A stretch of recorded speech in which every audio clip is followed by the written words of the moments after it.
Good afternoon. My name is Ryan Patrick. Today I want to talk to you about why a 2-year minimum term in the armed services would be a good law for the United States of America. The armed services is the forefront of our security and our line of defense against foreign enemies that wish to come onto the United States soil and cause havoc or any type of destruction or harm to the United States citizens. So throughout this presentation, I'm going to explain to you what exactly the draft or a mandatory term would be, and then a little bit of why I believe it would be a good law for us. So the draft in the United States. In May 18th of 1917, the Selective Service Act was signed into law. This law stated that all men of 21 years of age to 30 were required to register for this Selective Service Act. In 1918, there was 24 million men that were registered under the Selective Service Act.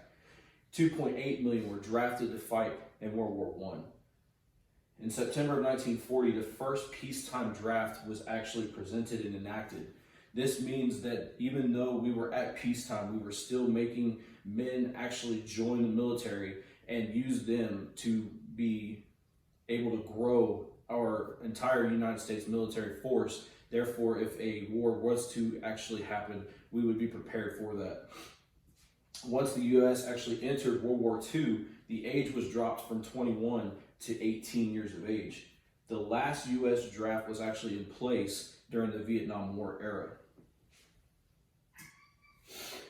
So there actually are some countries that have a mandatory draft in place at this time. 3 of the main ones that we know of is North Korea, which states that men must serve a minimum 10 years before they're eligible to actually get out of the military. Women must serve from high school graduation to the age of 23. One of the world's largest militaries is North Korea, which is just over about 6 million members. Another major country that we actually think of and we've heard about that has a mandatory military service is going to be Israel. Israel's mandatory for both men and women. The country who spends the most on their military per capita than any other country in the world. Norway, all men must serve a minimum of, from 19 years of age to 44 years of age. In 2016, women were also held to this standard and required from 19 to 44 to serve in the military. So U.S. military personnel numbers, why we should probably go ahead and look into maybe enacting this 2-year minimum service. From 2010 to 2019, the U.S. military has seen a steady decrease in personnel numbers. In 2010, the U.S. military had roughly 1.5 million members in the U.S. military. In 2017, this number dropped roughly to 1.3 million and has been on a steady decrease ever since. So why is it that they're actually seeing these decrease in numbers? What they're saying is that there's a less interest in military service, mainly among the younger generations. One of the quotes from Military Times states, over the past 5 years, retired Army Major General Dennis Leitch and Colonel Larry Wilkerson, along with members of the All Volunteer Force Forum, have traversed the country in an effort to address what they see as a looming crisis in the military. Dwindling numbers of qualified and interest recruits for a military straining at the seams. So what does this mean?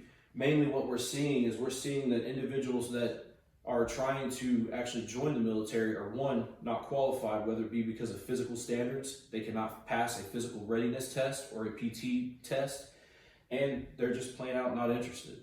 We see a lot of the younger generation that just don't have an interest whatsoever in doing anything that involves the military.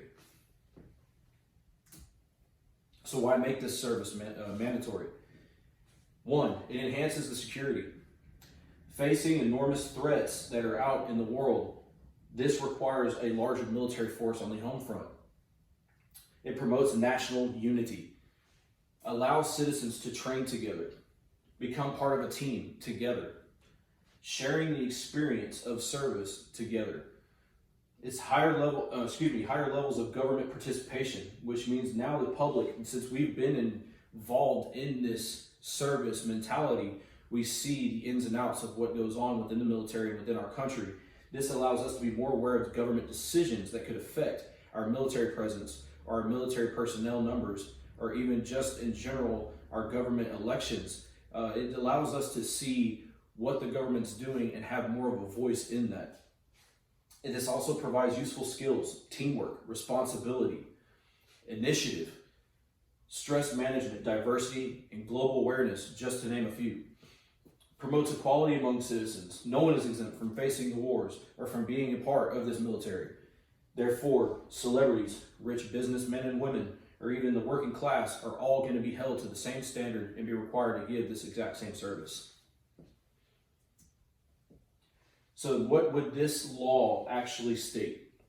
That all men and women would serve 2 years minimum in any branch of their choice, meaning that you are not going to have to serve strictly in, let's say, the Army or the Marine Corps, which are the two frontline forces of our military. You would have the opportunity to serve in any branch of our military force.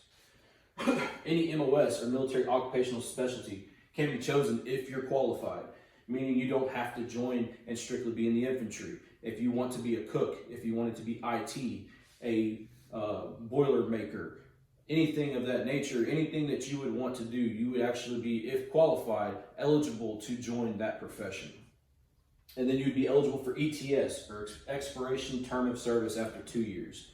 This means that after you have completed your 2 years of service, if you no longer wish to stay in the military, you would be eligible to go ahead and get out of the military and move on into civilian life.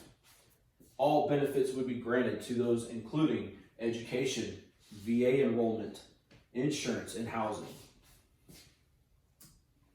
So in conclusion, why would this law do the United States some good? To build a sense of pride in self and country, as well as to provide security for our country against domestic and foreign enemies. There should be a law that all able-bodied men and women serve a minimum of 2 years in our armed services. Our military is the first line of defense against foreign enemies who wish to bring harm and destruction to our land. A strong and large military force would keep the country safe and protect us against all enemies who wish to see America fall.